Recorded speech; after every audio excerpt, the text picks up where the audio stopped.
Hey everyone, Chris here from All the Dad Things, back for another longer video today. Just relaxing on this nice Friday evening, about to take Sophia for her walk before it gets dark out. It's been a great week for us. I hope you all had a great week and are looking forward to your weekend. Hopefully you're doing something fun and life's being good to you.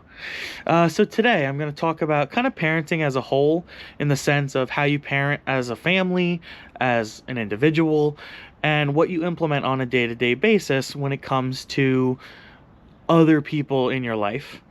So whether you have one child, multiple children, are about to become a parent, or planning on becoming a parent, something you'll absolutely get pretty much through the entire time being a parent is advice.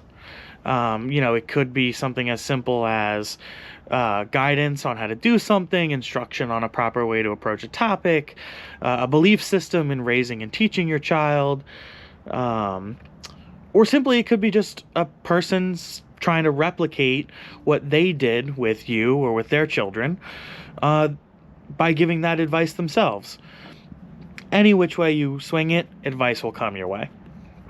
So while advice and guidance can be extremely helpful, it has for us, whether it's from family, friends, or doctors, it can be helpful in any situation, but it can also make you question yourself as a parent and shift your perspective.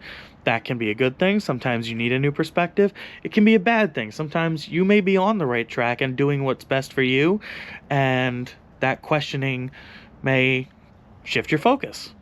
So perhaps the best advice, funny enough, that I've gotten as a parent is, if I'm healthy, if I'm happy, if my partner is happy and healthy, emotionally, physically, mentally, and you're doing the best you possibly can as a parent, and for yourself and for your baby and for your partner, you're doing the best you can. You are in fact being the very parent that you strive to be.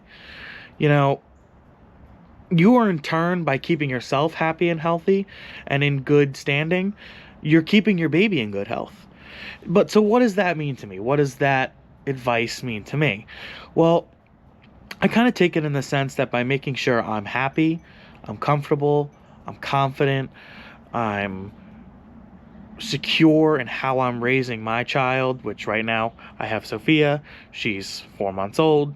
So, if I'm happy, confident, controlled, secure in what I'm doing, how I'm parenting her, it makes me happy, keeps us both happy.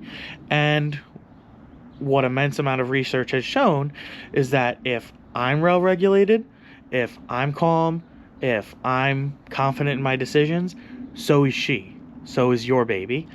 Your baby needs that calm regulation and confidence, and it lends heavily to their development. A great example of how advice can play a role in your life as a parenting comes from my mom. Something we talked about way before Sophia was born was breastfeeding versus formula feeding. So it's a rather controversial topic. I know that. There are many people who say breastfeeding is kind of the only way to go. Many people who say formula feeding is the only way to go. That's a topic for a different time, in my opinion. But what I want to talk about is my mom's experience when she had me all those years ago. So for a number of personal reasons, she was unable to breastfeed. It just didn't work out for her with me. Now, she, because of that, felt an immense amount of guilt, sadness, and she felt like a bad mom that she couldn't breastfeed me, because she had been told by so many people, you have to breastfeed, it's the only way, it will harm your child if you don't. Well, the pediatrician treating me basically said this to her, as simple as it is: if you're happy, your baby is happy. Again, if you are happy, your baby is happy. Everyone can have their opinions on how you parent, but it's your choice on how you parent, what you do, and what works for you and your baby and your family. She followed that guidance to a T and has passed it down to me, that if you're happy, your baby is happy. Another example I have, and hey, I turned out all right, so another example I have is kind of to illustrate my point, is the umbilical cord.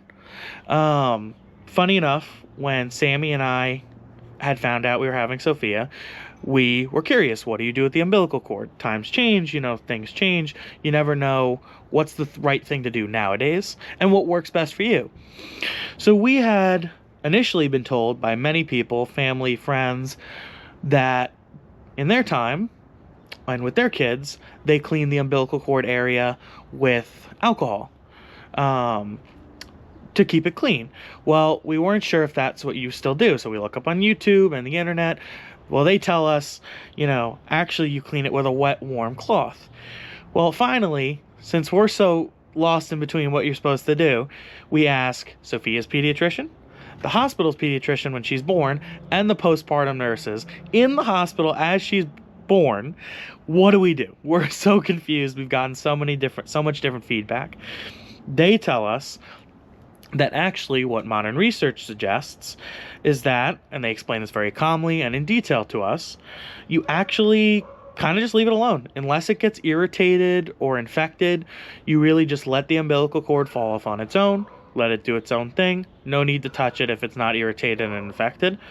So yeah, we found that when the doctors told us that, we felt most comfortable with that. It made the most sense to us, so it's what we followed. Again, we were given 3 different forms of advice on how to take care of one thing, but we chose which one felt the most comfortable for us, what felt right. And they were right. It was best to just leave it alone. Fell off, she had no problems. But that could be different for you. Maybe your baby's umbilical cord does get infected or irritated, and you have to handle it a different way. You have to go to the pediatrician. It's different for everyone. There are so many people who say there's a right thing to do, a wrong thing to do. Really, in my opinion, for most things as a parent, it's what feels right to you. What is my point, though, with these 2 stories? Really, all in all, my point is kind of that advice will always come your way. Always. Someone will always have something to say. Someone will always have an opinion to give. Guidance that they want to share. And, the important thing to remember is that what you need to do is what's best for you and your baby. Do what makes you feel most comfortable. Do what feels right. What makes you feel like you were doing the right thing as a parent.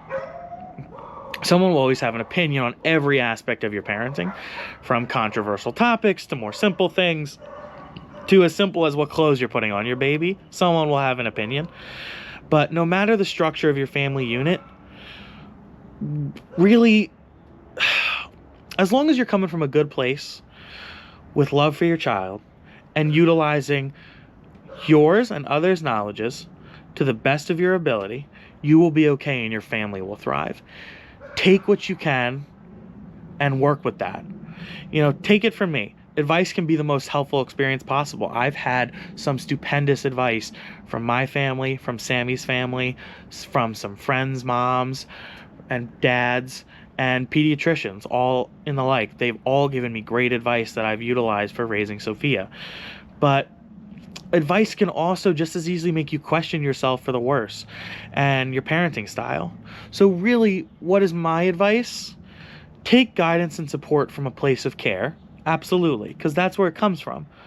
But at the same time, don't let it make you feel like a lesser parent or like you're doing something wrong. Just because you're not doing something the same way someone else does it doesn't mean it's wrong. It's just what works best for you. You really utilize what you feel is helpful and works for you and go from there. Take what you think is right. Take what works for your family, what works for your baby. One thing may work for me, and it may not work for you. That's just how parenting is. Every child is different. Every parenting style is different. Every life is different. So take what you can. Take the advice that works for you. Run with it. But don't feel the pressure to take every single bit of advice you get. And really, that's it for today. Thank you for watching.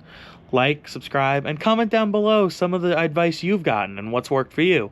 Has there been a piece of advice that's changed your perspective on parenting that's really worked out? Or is there a piece of advice you've gotten that you're like, well, that's crazy, why would you tell me to do that? Let me know down in the comments below. Thank you. See you soon, and goodbye.